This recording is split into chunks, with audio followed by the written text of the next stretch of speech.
There were two men that went deep sea fishing. And while they were out, a storm cropped up and their boat was overturned. Fortunately, they were able to swim to a deserted island. But unfortunately, that island was next to nowhere. And one of the men said to the other, "What are we going to do? This island is deserted. Nobody is going to find us." And the other man said, "I'm not worried. I make $6 million a year." And the other man said, "We don't have any fresh water, we don't have any food, and there's certainly no ATMs. What good is your money going to do us?" The other man said, "I'm not worried. I make $6 million a year, and I tithe. I can assure you my pastor will find me."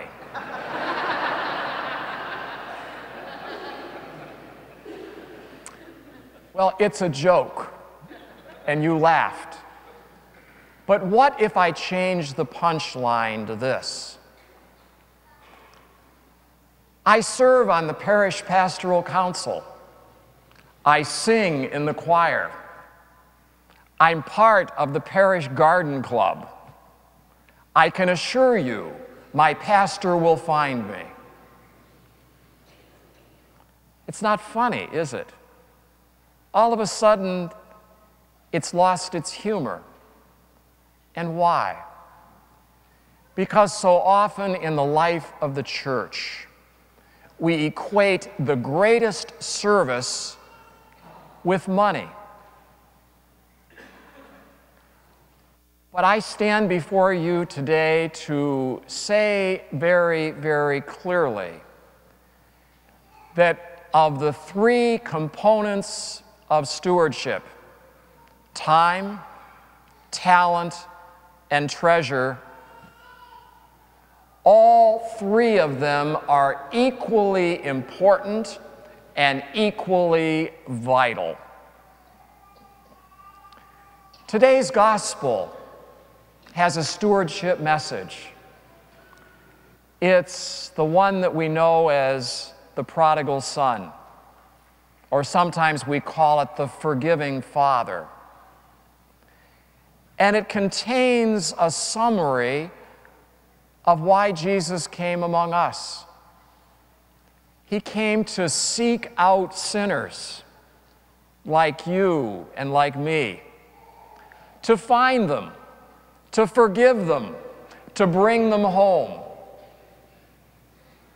But in that story of the prodigal son, the forgiving father,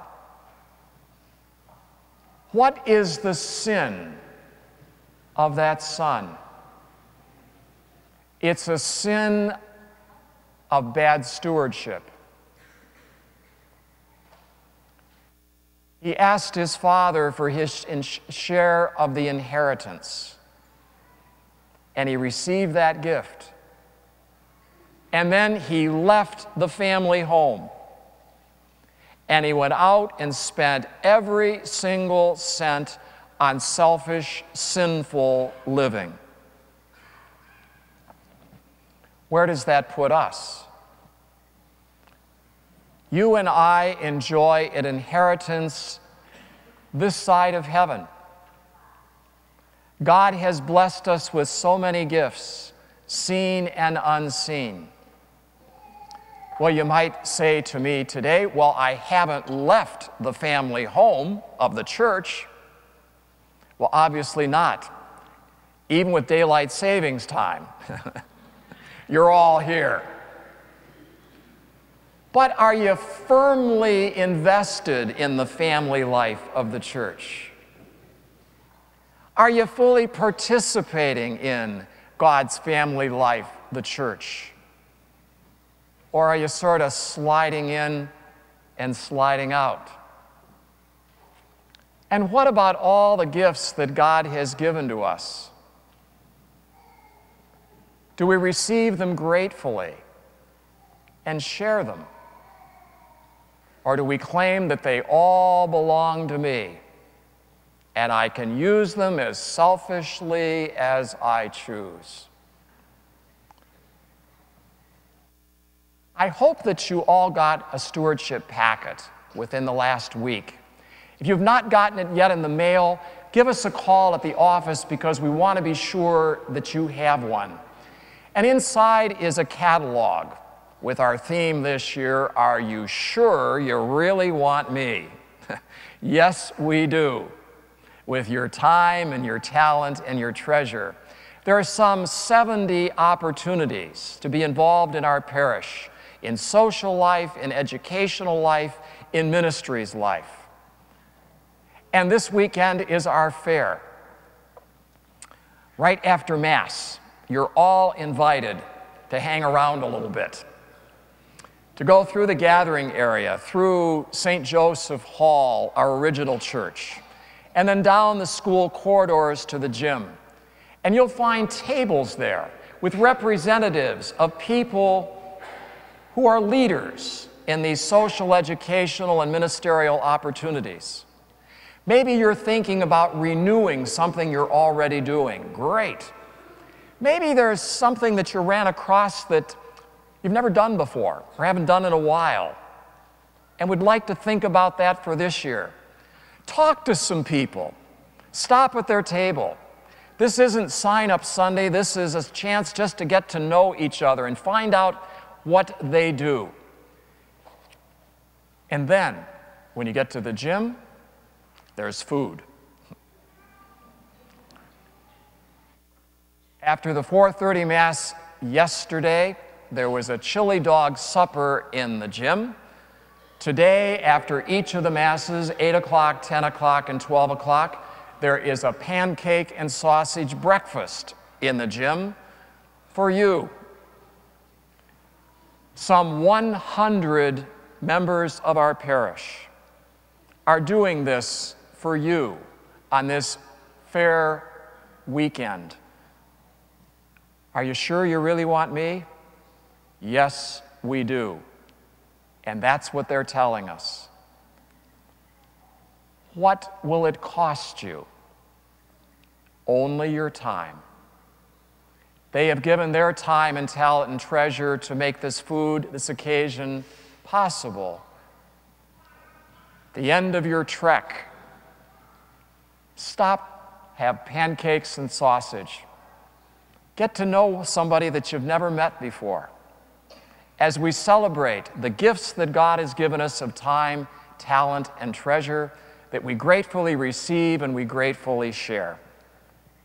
Next weekend is Commitment Sunday, and in your packet there are commitment cards. One is designed for our youth. The other one is designed for all of us who presently are non-youth. But a chance to think and pray this week about how you'd like to participate in our parish, in your parish, and to make our commitments of time, talent, and treasure. And the next weekend, you can drop your card in the collection basket along with your regular Sunday offertory. Are you sure you really want me? Yes, we do. We have a young person from our parish, Erin Lyons, who is going to speak to us about her commitment to stewardship at this point in our life, in her life. I met Erin and her family Easter week of 1998. I was in the parish house and the doorbell rang, and there were Erin's parents, Dave and Jane Lyons, and a van filled with Erin and the other members of her parish, John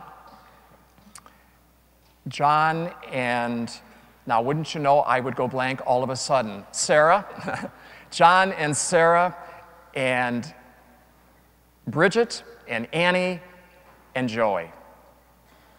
They were looking to relocate from New Orleans to our area. They stopped because they wanted to choose a parish and they were looking to buy a house. I gave them a tour of St. Joseph Parish, and I happened to mention somebody in our parish, a family that was looking to sell their house.